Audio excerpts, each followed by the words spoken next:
Makes you wonder, doesn't it? If thoughts can do that to water, imagine what our thoughts can do to us.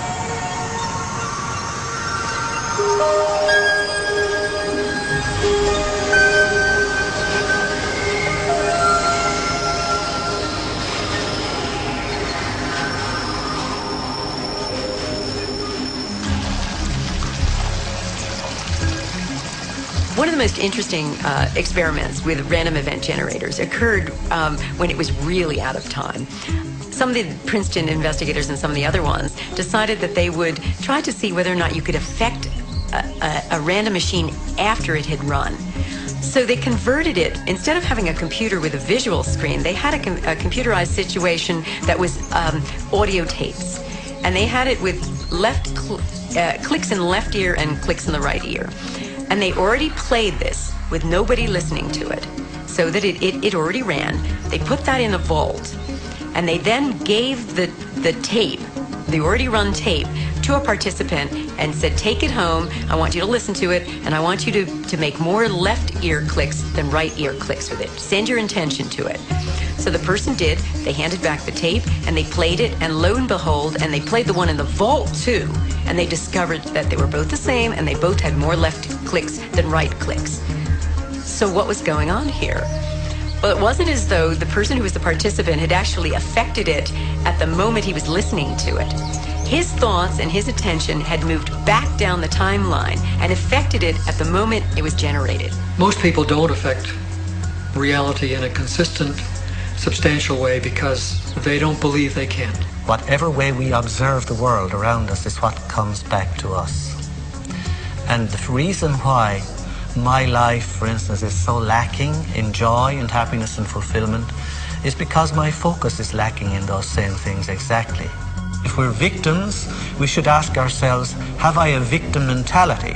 If I'm continually meeting misfortunes and accidents and tragedies, maybe it's because my mentality is basically attuned to accepting that this is the way life is, and so it happens. Now, why can I not achieve those things? Fundamentally through lack of focus. The average person loses their attention span every 6 to 10 seconds per minute. When one wants to focus intent, you want to be a singleness of mind.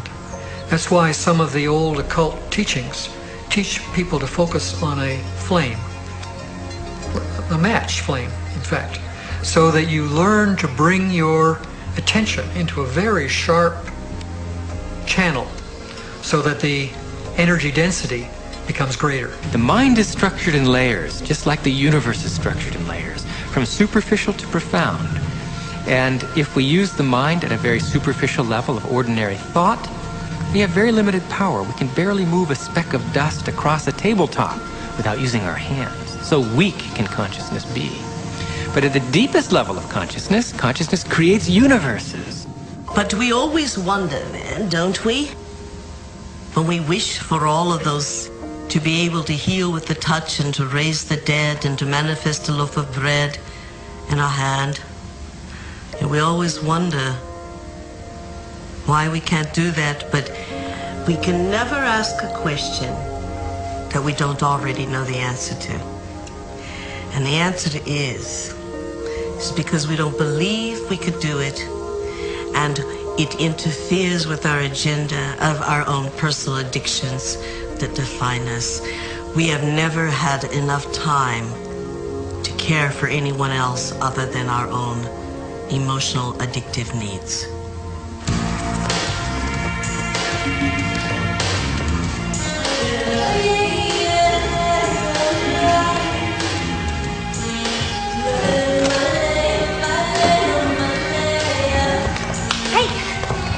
Shoot! No.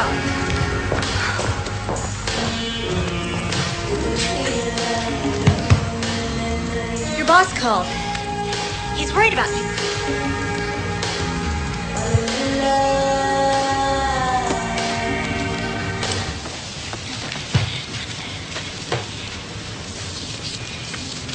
Amanda, I want to thank you for letting me stay here.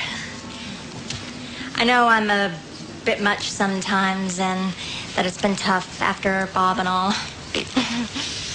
And You've just been so wonderful. I mean, I make a mess and, well, I clean up afterwards, but it's not really your style.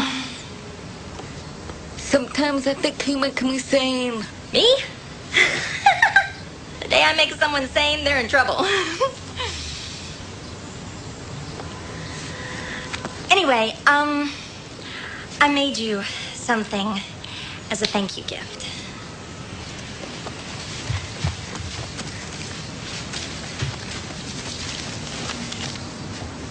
Open it.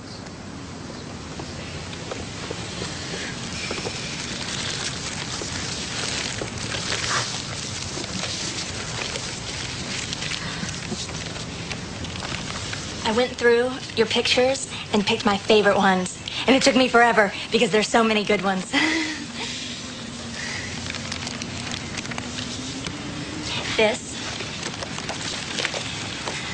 That's for all the wonderful photos you will be taking.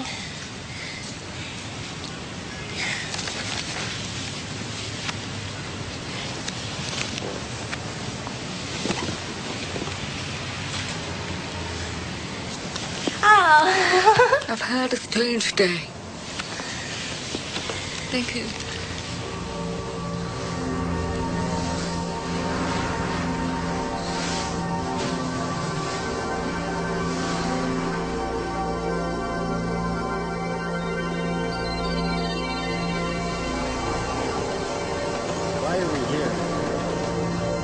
If thoughts can do that to water, imagine what our thoughts can do to us.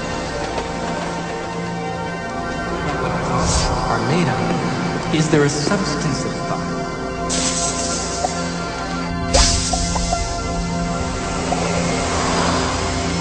This is a dream that I'm dreaming.